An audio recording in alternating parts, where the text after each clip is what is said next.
Idol হিসেবে আমি শাবনূর আপুকে ফলো করি। বড় হয়ে হচ্ছে ম্যাজিস্ট্রেট আর ল প্রফেশনে কাজ করার ইচ্ছা আছে। সো আমি যেটা চাবো সেটা হচ্ছে ফিউচারে আমি কি করছি সেটা দেখার সুপার পাওয়ার চাই যে আসলে আমার ফিউচারে আমার অবস্থানটা কোথায়। আমার নাম শর্মিলা ইসলাম নওরিন। আমি হচ্ছে পড়াশোনার পাশাপাশি অভিনয়, নাচ করছি। মুভিতে কাজ করা হয়েছে, নাটকে কাজ করা হয়েছে, পাশাপাশি বিজ্ঞাপন, ওবিসিতে কাজ করা হয়েছে। মুভিতে কাজ করা হয়েছে, রঙ্গনাতে সাইন ইন করা হয়েছে, তারপরে হচ্ছে বাংলাদেশে ফার্স্ট টাইম স্কেটিং নিয়ে একটা মুভি হচ্ছে রাশেদ শামীম স্যাম আঙ্কেলের, ওটাতে কাজ করা হয়েছে। তারপর অনেক বিশ্বাস আঙ্কেলের খোদা হাফিজে কাজ করা হয়েছে, শিরোনামে কাজ করা হয়েছে, আর নাটকে কাজ করা হয়েছে। আমি ক্লাস 9-এ পড়াশোনা করছি Rajarbagh police science school and কলেজে। আমার গ্রামের বাড়ি হচ্ছে ফেনী। না, ফেনীর কথা মানে ওভাবে এখনো রপ্ত করতে পারিনি, যেহেতু ঢাকায় বেড়ে ওঠা। ফেনীতে মাঝে মাঝে দাদু বাড়িতে ঘুরতে যাওয়া হয়, বাট ওই ভাষাটা এখনো রপ্ত করতে পারিনি। আমার ভালো দুটো অভ্যাসের মধ্যে হচ্ছে আমি নিজের কাজটা একদম টাইমলি প্রপার টাইমে করে ফেলতে পারি। আরেকটা ভালো অভ্যাস হচ্ছে কোনটা ভালো অভ্যাস, কোন একটা কাজ খুব গুরুত্ব সহকারে বা একদম করতে পারি। আর খারাপ লাগে যেটা নিজের কাছে, অনেক ঘুমাই, অনেক খাই, এই দুটা। আমি হচ্ছে মানে অনেক ফুডি, দেখা যায় যে খেতে পছন্দ করি। সবারই একটা চাওয়া থাকে যে মিডিয়া ইন্ডাস্ট্রিতে ভালো একটা প্ল্যাটফর্ম তৈরি করার জন্য নিজের ছোটবেলা থেকে যেহেতু কাজ করছি, ইচ্ছা আছে বড় হয়েও কাজ করব আর টপ আর্টিস্টদের মধ্যে একজন হিসেবে নিজেকে দেখতে চাই। আইডল হিসেবে আমি শাবনূর আপুকে ফলো করি। শাবনূর আপুর এক্সপ্রেশন, স্পেশালি তার হাসিটা আমার অনেক পছন্দ। আসলে এই সময় আমি চাইল্ড আর্টিস্ট হিসেবে কাজ করছি, আপাতত চাইল্ড আর্টিস্ট হিসেবে কাজ করতে চাই। 1-2 বছর পরে যদি কেউ আমাকে বড় কোনো আর্টিস্টের সাথে কাজ করে, তখন নিজেকে নায়িকা হিসেবে অবশ্যই অনেক ভালো থাকবে, কারণ বড় পর্দায় নিজেকে একদম মেইন চরিত্রে দেখতে পারবো তখন। সো ওই অনুভূতিটা বলে প্রকাশ করার মতো না, বাট বর্তমানে শিল্পী হিসেবে কাজ করছি আলহামদুলিল্লাহ। নাটকের ভিতরে আমার সবচেয়ে পছন্দ হচ্ছে মেহজাবিন আপু এবং আফরান নিশো ভাইয়া। মেহজাবিন অ্যাজ এ অ্যাক্ট্রেস হিসেবে আমি যেহেতু বলছি, অবশ্যই তার অভিনয়টা দেখে আমার তাকে ভালো লাগে। স্পেশালি যে জিনিসটা ভালো লাগে সে হচ্ছে একটা চরিত্র খুব সুন্দর করে নিজের মধ্যে ফুটিয়ে তুলতে পারে, সেই জিনিসটা খুবই ভালো লাগে। যখন সে ক্যারেক্টারটা প্লে করছে তখন মনেই হয় না যে এটা মেহজাবিন আসলে মনে হয় যে সে যে ক্যারেক্টারটা করছে তখন তাকে সেটা মনে হয়। বাংলাদেশের হিরোদের মধ্যে আমার শাকিব খান ভাইকে ভালো লাগে, পাশাপাশি আফরান নিশো ভাইকেও ভালো লাগে, সে যেহেতু গত বছর সুড়ঙ্গতে কাজ করে বড় পর্দায় অভিষেক ঘটিয়েছে। সো আমার আফরান নিশো ভাইয়া এবং শাকিব খানকে ভালো লাগে। ফ্যামিলির মধ্যে সবচেয়ে বেশি যে সাপোর্ট করে সেটা হচ্ছে আমার আম্মু। আম্মু আমাকে অলওয়েজ সাপোর্ট করে, কোনো একটা শুটে নিয়ে যেতে হয় সেখানে নিয়ে যায়, বা ডান্সের কোনো প্রোগ্রাম থাকলে সে আমাকে সেখানে নিয়ে যায়।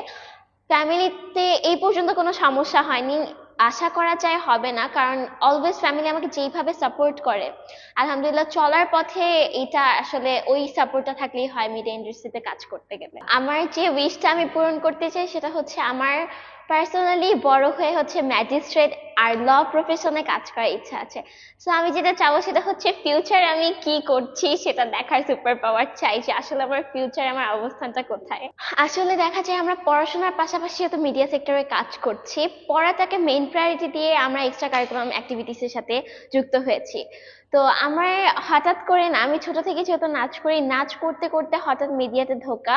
আর আমি চাই যে পড়াশোনার পাশাপাশি আমি ম্যাজিস্ট্রেট হই বা লতে হচ্ছে জাজ হই, যেটাই হই, পাশাপাশি মিডিয়াতে কাজ করার ইচ্ছা আছে। ম্যাজিস্ট্রেট হওয়ার মেইন যেটা ইচ্ছা সেটা হচ্ছে আমার কোনো একটা জিনিস খুব ব্যাখ্যা করে বলতে ভালো লাগে বা জাজ করতে খুব ভালো লাগে। সো এই জন্য আমার মনে হয় যে আমাকে বলে অনেকে আমি কথা খুব স্পিডে বলতে পারি।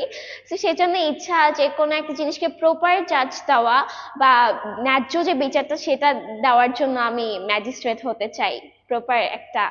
আসলে যখন দেখি আমরা গাড়িতে করে বা হেঁটে যেভাবেই হোক স্কুলে যাচ্ছি, একটা খুব সুন্দর পরিবেশে বেড়ে উঠছি, স্কুলে যাচ্ছি, তখন হঠাৎ যখন রাস্তায় আমরা দেখি যে আমার মতো একজন শিশু বা আমার থেকে ছোট হোক বা বড় হোক, সে রাস্তার পাশে আছে, শুয়ে আছে, তাদের খাওয়ার ঠিক নেই, বাসস্থানের ঠিক নেই, আমাদের যে মৌলিক অধিকারগুলো এগুলোর মধ্যে মানে কিচ্ছুই পাচ্ছে না তারা, তখন মনে হয় আলহামদুলিল্লাহ নিজে যে অবস্থানটায় আছি অনেক ভালো আছে, আল্লাহ অনেক ভালো রেখেছে।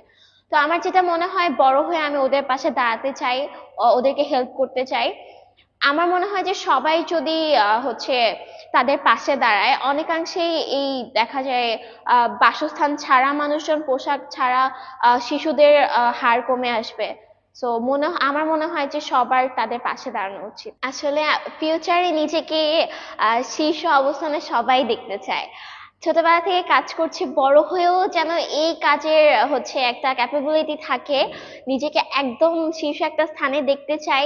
সবাই যেন হচ্ছে মানে বলে না মেয়েটা ভালো কাজ করছে, সবাই যেন সাপোর্ট করে, ওই একটা প্লেসে থাকতে চাই। সবাই আমাকে চিনুক, মিডিয়া সেক্টরে কাজ করছি, একটা ভালো মানে রেসপেক্ট নিয়ে যেন কাজ করতে পারি শীর্ষ একটা অবস্থানে, সেই প্রত্যাশা করছি।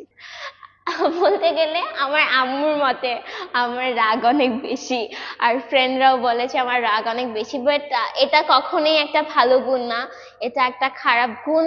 সব ক্ষেত্রেই রাগ বেশি থাকা ভালো না, আর এটাকে কন্ট্রোল করা উচিত। সব জায়গায় তো মানে নিজের রাগটা দেখালে হবে না, পরিস্থিতি হিসেবে সেটাকে কন্ট্রোল করে রাগটা কমিয়ে আনা উচিত। একটা যতটা কাম ডাউন থাকা যায় ততটা মানে উচিত। বাংলাদেশের জেলাগুলোর মধ্যে সবচেয়ে সুন্দর লাগে আমার হচ্ছে পর্যটন কেন্দ্রর মধ্যে ভালো লাগে কুয়াকাটা সমুদ্র সৈকত, কক্সবাজার ভালো লাগে। আর নর্মালি জেলার কথা বলতে গেলে আমার নানু বাড়ি পাবনা অনেক ভালো লাগে, ফেনীও অনেক ভালো লাগে।